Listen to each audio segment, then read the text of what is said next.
I'm Randy Vance. I'm the editor-in-chief of Boating Magazine, and today I want to talk to you about how to dock jet boats. Now, this is becoming a very popular boat style, like the Limited 242 behind me.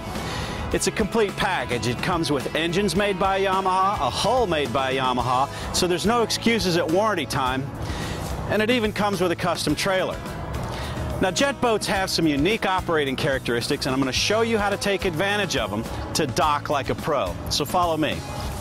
All boats steer from the stern, but props and jets handle reverse gear differently, and that's important to steering as well. Props do it by reversing the direction of the propeller. Jets reverse the thrust by diverting the jet flow at the nozzle.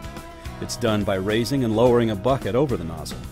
Lift it for forward, lower it halfway for neutral, and lower it fully for reverse. Launching your jet boat may be the easiest part of boating. It helps to have a partner who can back you in after removing the transom straps. Leave the bow eye connected and back the trailer in far enough that the engine intakes on the bottom of the boat are submerged. Start the engines, have your partner remove the bow eye, then back off the trailer.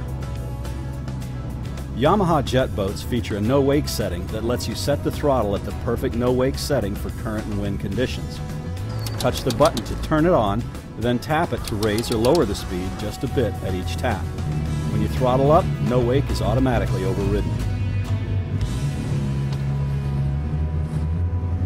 Now, one of the easiest and most common docking scenarios is docking beam to the pier. To do that, you come in at a hard angle. I'm doing it in neutral right now. There's still a little bit of forward momentum. As I approach the dock, I put it in reverse, and I use my reverse thrust to stop the forward motion, turn the wheel towards the dock to start the pivot towards the dock, and bring it in nice and smoothly towards the pier. I'll give it just a little nudge there, and then when I have it where I want it, turn the engines off, because that's your absolute neutral on a jet boat. Now, docking beam to between two boats is no more difficult than doing it when they're not there. Aim your boat towards the front half of the slot, idle in, feather it in and out of gear, and keep your speed slow. When you get the nose of the boat about where you want it, feed in your reverse. That stops your forward momentum.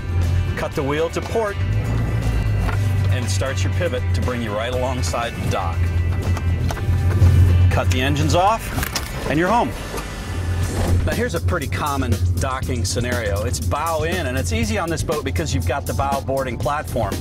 I like to raise the bolster on the seat to give you a better perspective forward so that you can more easily line up on your target.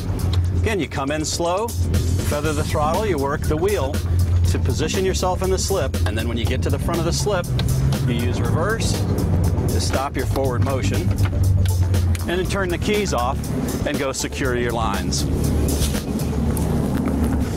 Backing your boat in makes boaters nervous, and many see no reason to do it.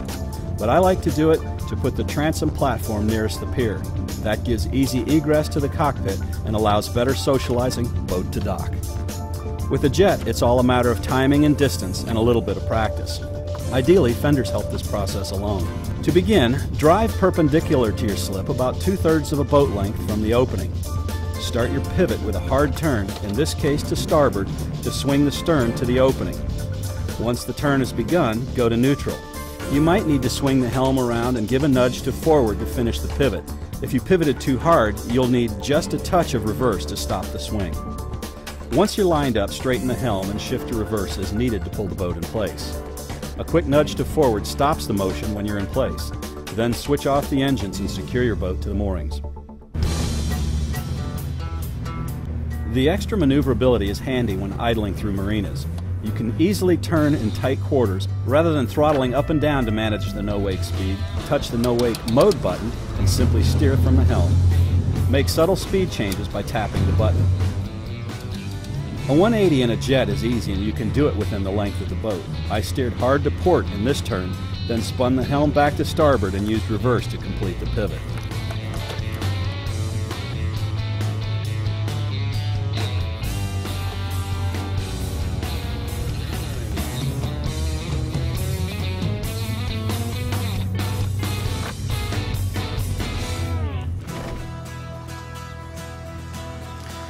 When you're backing the trailer in, it's best to put the wheels just under the surface. That puts the bunks in the ideal position to engage the hull without having to force the boat too hard onto the trailer. Now, just as in docking, you never want to approach the trailer any faster than you really want to hit it. I like to ease it in. I feather the gears in and out of forward till I come up to the trailer at just less than a mile an hour. The boat will engage it and self-center right on the trailer. And that's a perfect spot. I'm going to turn the motors off and hook up the winch and pull it on the rest of the way.